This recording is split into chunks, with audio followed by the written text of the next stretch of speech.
உங்கள் favourite TV ஷோக்களை இனி miss பண்ண தேவையில்லை. ZEE5 இல் முற்றிலும் இலவசமாக காணுங்கள். இங்கேயும் எப்பொழுதும். மாரி, இதுவும் இப்போ உன் குழந்தை மாதிரி தான். அதனால துலாபார காணிக்கைய தாராளமா செலுத்தலாம். ஒண்ணும் தப்பு இல்லம்மா.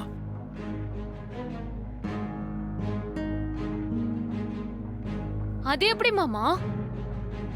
மாறி பெத்த குழந்தைய வச்சுதானே துலாபார காணிக்க கொடுக்கணும்.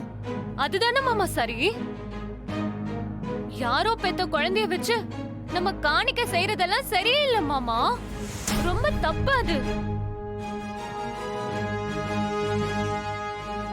சிஸ்டர், உங்க ஆவியா அவன் மேலதான் இறக்கி இருக்குது. நீங்க பேச வேண்டிய டயலாக் எல்லாம் அவ பேசுறாளே.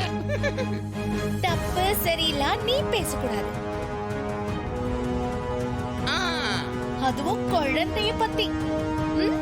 அதுக்கு உனக்கு அருகதையும் கிடையாது, அனுபவமும் கிடையாது.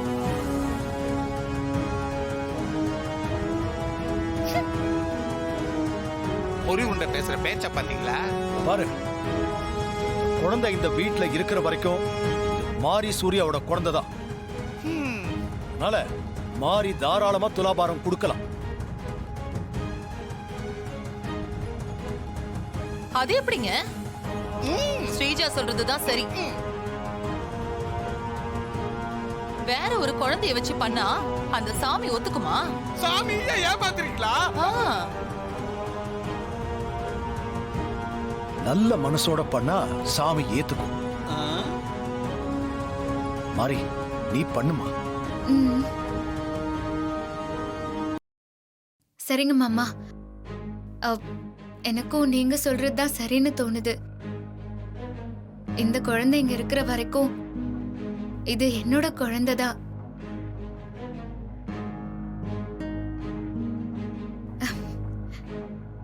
இந்த குழந்தைக்கு துலாபாரம் காணிக்க செலுத்தினா கண்டிப்பா அது என் குழந்தைக்கு செலுத்தினா மாதிரி தான் ஆகும்.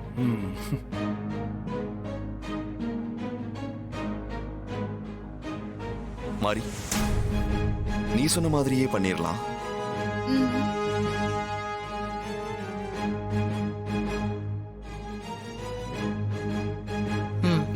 வாங்க.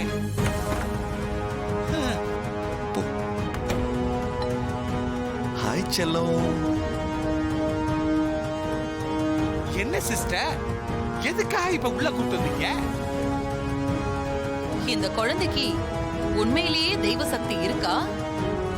இல்ல நான் அதை தொட்டா என் கை மட்டும்தான் எரியுதா? அதான் சிஸ்டர், எனக்கும் ஒரே மர்மமா இருக்குது. இல்ல சங்கரபாண்டி, நான் எதுக்கு சொல்றேன்னா, இந்த குழந்தைக்கு ஏதாவது ஒண்ணு ஆச்சுன்னா உடனே ஒரு பாம்பு வந்துருது. அட என்ன சிஸ்டர், நீங்க குழந்தைக்கு மட்டுமா வருது? அவன் ஆத்தா மாரிக்காக கூட தான் பாம்பு வருது. நான் ஒரு சின்ன யோசனை பண்ணிருக்கேன் பாண்டி, அத நீ செய்யணும். சொல்லுங்க சிஸ்டர்.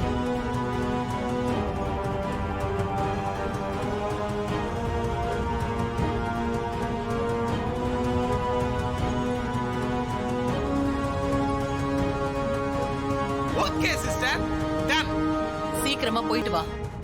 அத வச்சுதான் இந்த குழந்தைய டெஸ்ட் பண்ணணும். அப்படியே உங்க உத்தரவு சிஸ்டர். நீங்க ஈஸியா சொல்லிட்டீங்க. நாளை காடு காடா போய் அலையணும். போறேன். ZEE5 ஆப்பை டவுன்லோட் செய்து அனைத்து எபிசோடுகளையும் இலவசமாக பாருங்க.